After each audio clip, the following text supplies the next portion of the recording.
বলছিলেন কিনা এই কথাটা অনেকে মজা করে বলতে থাকবে। ধন্যবাদ আপনাকে, ধন্যবাদ সহ আলোচক যারা আছে সবাইকে। আমি আপনি খুবই হট কেক আজকের এই বিষয়টা যে উনি বিদেশের মাটিতে বসে যে কথাটা উচ্চারণ করেছেন, আসলে এই কথাটা কিন্তু আজকে উচ্চারণ করেন, এটা নতুন কিছু না, আমি দেখছি না। উনি ক্ষমতা নেওয়ার পর 8 তারিখের বা 8ই অগাস্টের পরে আমার যতটুকু মনে পড়ে, এখানে দুইজন ব্যক্তি আছেন অভিজ্ঞ, ওনারাও আমার মনে আছে, উনি বলছেন যে যে আমরা আওয়ামী লীগের ব্যাপারে যে তারা যদি তোবা তিল্লা পড়ে ফেরত আসে তাহলে আমরা, মানে ভাষাটা এরকম, আমার এক্স্যাক্টলি আমি ওনার বক্তব্যের যদি জিস্ট বুঝে থাকি, এরকম বলছেন যে যারা ক্রিমিনাল, যারা দাগি আসামি, যারা দেশের মানুষের চোখের জল নাকের জল এক করছে, তাদেরকে বিচারের আওতায় এনে এরপরে যে আওয়ামী লীগ থাকবে সেই আওয়ামী লীগ, যেটাকে পরবর্তীতে রিফাইন্ড আওয়ামী লীগ বলে অনেকে চালিয়ে দিতে চাচ্ছিলেন বা চেষ্টা করছিলেন, যে সেই আওয়ামী লীগ, যে আওয়ামী লীগ অনুশোচনা করবে, যে আওয়ামী লীগ রিফাইন্ড হয়ে আসবে, সে আওয়ামী লীগকে আমরা নিতে কোনো আপত্তি নেই, এরকম একটা কথা উনি একদম ওনার মেইডেন বক্তব্যগুলোতে বলেছিলেন বলে আমার মনে আছে। এরপরে উনি এই তার বিভিন্ন কর্মকাণ্ডের মধ্যে দিয়ে আওয়ামী লীগের কথা কি ডক্টর ইউনূস কখনো বলেছে? আমার তো মনে হয় না। না, উনি বলছেন না, পরবর্তীতে মানে ওনার পলিসি বা ওনার কথাবার্তা, ওনার সরকারের কথাবার্তার ধরন, ওনার অ্যাডভাইজারদের কথাবার্তার ধরন এরকমই অনেকটা ছিল যে যদি আওয়ামী লীগ অনুশোচনা করে, মানে তোবা তিল্লা পড়ে যদি ফেরত আসে তাহলে সেই ক্ষেত্রে আমরা তাদেরকে স্পেস তৈরি করে দিতে খুব একটা অসুবিধা হবে না, এরকম একটা ব্যাপার স্যাপার ছিল। সেই অর্থে আমি বলছি যে এই ব্যাপারটা, ওনার আজকের উচ্চারণটা এটা কোনো নতুন বিষয় নয়। তো উনি এই কথাটা বলে দিয়ে, তো আমি তো মনে করি কার্যত ডিফ্যাক্টো উনি আওয়ামী লীগকে পুনর্বাসন করেই ফেলছেন।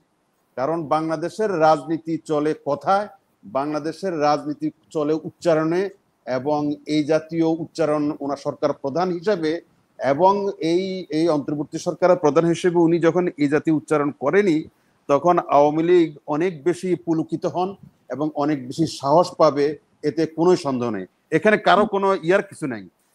আমার কেন যেন মনে হচ্ছে উনি ওনার সাথে এই ব্যাপারে কিছু ওই মোদির সাথে একটা মিল আছে।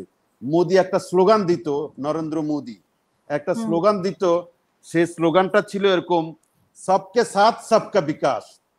ঠিক আছে, আমার মনে হয় উনি সেই পদাঙ্ক অনুসরণ করতে চান কিনা, যে সবাইকে নিয়েই থাকবেন, সবাইকে নিয়ে বিকাশ করবেন। এটা তো আওয়ামী লীগের, শুধু আওয়ামী লীগ তো না, জাতীয়, কয়েকদিন আগে তো আমরা জাতীয় পার্টি নিষিদ্ধ নিয়েও কথা শুনেছি। হ্যাঁ, সেটাই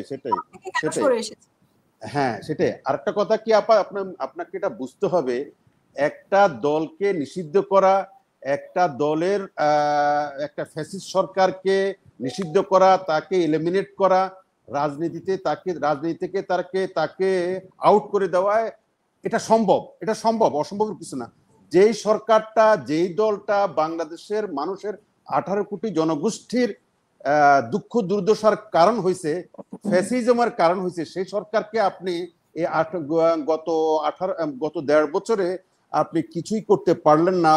উপরন্তু তারা বিভিন্নভাবে আশকারা পাইছে, এবং তখন বলা বলি করছিল অনেকে, আমি শুনছিলাম যে আগামী 2টা সেশন মানে 10 বছর আওয়ামী লীগ মাথা চাড়া দিয়ে উঠতে পারবে না, এরকম কথা বেশ শোনা যেত। কিন্তু আজকে এই 1.5 বছরের মাথায় কি এমন হয়ে গেল যে মানুষ বলা বলি করা শুরু করছে যে আগেই ভালো ছিল, এবং আওয়ামী লীগ, আপনি শিরোনাম করতে বাধ্য হয়েছেন যে আওয়ামী লীগ ফিরছে। এটা কিন্তু জুজুর বিষয় না। এই যে পত্র পত্রিকা, মিডিয়া, নেট এবং সব জায়গাতে এই যে ব্যাপক আলোচনার ঝড় উঠছে যে আওয়ামী লীগ আবার তার সগৌরবে না হোক আবার ফেরত আসছে। অনেকে অনেকভাবে ব্যাখ্যা দিতে পারেন, কিন্তু আমি সেটা বলছি না। আপনার কি মনে হয় আওয়ামী লীগ ফেরত আসছে? আমার হ্যাঁ, সেটাই আমি বলছি। প্রথম কথা হচ্ছে যে আওয়ামী লীগকে একটা দাঁত ভাঙ্গা জবাব দেওয়ার একটা সুযোগ ছিল, এই সরকার সেটা দিতে পারে নাই। এই সরকার বিপ্লবের চেতনা, গণ অভ্যুত্থানের চেতনাকে ধারণ করতে পারে নাই, বরঞ্চ বিপ্লব এবং গণ অভ্যুত্থানের চেতনার পাইন মারি দিছে। এই 24-এর গণ অভ্যুত্থানের যে চেতনা, যে আকাঙ্ক্ষা, যে ইচ্ছা, এটার একদম রীতিমতো পাইন মারি দিছে এই সরকারটা। পাইন মারি দেওয়ার কারণে মানুষের মধ্যে হতাশা তৈরি হয়েছে এবং সেটার থেকে সরকার নিজেও খেই হারায় ফেলছে এবং সরকার নিজেও তার অযোগ্যতা, তার নির্লিপ্ততা এবং সে যে পারবে না এটা এক ধরনের তার কার্যকলাপে বিভিন্নভাবে প্রমাণ পাচ্ছে, সেটা প্রকাশিত হচ্ছে, মানুষ বুঝছে। মানুষ যখন সরকারের দুর্বলতা বুঝে তখন সেই অনুযায়ী মানুষ চলে। আপনাকে বুঝতে হবে এটা। এই যে সরকার যে তোয়াজ করার নীতি, একটা গণ অভ্যুত্থানের সরকার কখনো তোয়াজ করতে পারে না। একটা গণ অভ্যুত্থানের সরকার কোন রাজনৈতিক দলকে নমনম করার সুযোগ নাই। কোন গণ অভ্যুত্থানের সরকার কোন রাজনৈতিক দলকে তার ইচ্ছা অনিচ্ছা মতো চলার কোনো সুযোগ নাই। তার সামনে থাকবে 18 কোটি জনগোষ্ঠী, কোন রাজনৈতিক দল নয়। এখন আপনি যদি বলেন এখানে গণতন্ত্র, নো, একটা গণতন্ত্রকে হত্যা করছে যে দল, সেই দলের কে হত্যা, যে সেই দলকে আপনি আপনি পরাস্ত করে আপনি ক্ষমতা নিয়েছেন, জনগণ ক্ষমতা দিয়েছে। এখানে নতুন রাজনীতি, নতুন বন্দোবস্ত করার জন্য আপনাকে আরো বেশি রুষ্ট, আরো বেশি কঠিন, ক্রুয়েল যদি হওয়া যেত তাহলে হয়তো বাংলাদেশের মানুষের চিত্র উন্নত হতো। এখন সেটা না করতে গিয়ে আপনি না ঘরকা না ঘাটকা হয়েছেন, আপনি না বিপ্লবী হয়েছেন এবং না প্রেমিক হয়েছেন। আপনি প্রেমিকও হইতে পারলেন না, আপনি বিপ্লবী হইতেন, মাঝখান দিয়ে 18 কোটি জনগোষ্ঠীর আশাভঙ্গের কারণ হয়েছেন। আমি শেষ করবো একটা কথা দিয়া। আপনি আমাদের ভাই মেজর ইমরান, জি জি এমন ভাই একটা চমৎকার কথা, উনি সেনাবাহিনীর লোক, তো একটা উদাহরণ টেনে নিয়ে আসছেন, ইনস্ট্যান্স টেনে নিয়ে আসছেন। সেটা হচ্ছে 75-এর যে বিপ্লবটা হয়ে গেল, যে সিপাহী বিপ্লব বলেন, যে পট পরিবর্তন যেটাই বলেন না কেন আপনি, রেজিম চেঞ্জ, পরিবর্তন, বিপ্লব, এই বিপ্লবের মহানায়করা, এই বিপ্লবের নায়কদের দ্বারা পুরা জাতি উপকৃত হয়েছে। Not only BNP, not only Awami League, কি বলে এটাকে, যে তখনকার যে দক্ষিণপন্থী দলগুলো সবাই উপকৃত হয়েছে। কিন্তু এই বিপ্লবীদের ভাগ্য কি ছিল, তাদের কিরকম ভাগ্য বরণ করতে হয়েছে, আজকে তারা দেশে দেশে মানবেতর জীবন যাপন করছে, অনেকেই। তো যদিও আমি সেটার সাথে তুলনা করব না, বাংলাদেশের স্বাধীনতা উত্তর বাংলাদেশে আমাদের বিপ্লবীদেরকে মূল্যায়ন করতে আজকে আমাদের বিপ্লবীরা বিদেশে নাজেহাল হয়, ডিম তেলাপিয়ার শিকার হচ্ছে। এটা নানা কারণ থাকতে পারে, আছেও হয়তো, কিন্তু আমাদের এই যে যারা ধারণ করলেন, যারা ক্ষমতা এসছেন, তারা এই বিপ্লবীদেরকে রীতিমতো, ওই যে আওয়ামী লীগের জামাতের নেতা আব্দুল্লাহ মোহাম্মদ তাহের চমৎকার করে বলছিলেন যে ডক্টর ইউনূস বড় খালি ভেজাল লাগাই দেয়। ওনারা এক বক্তৃতায় শুনছিলাম, শুধু ভেজাল লাগাই দেয়।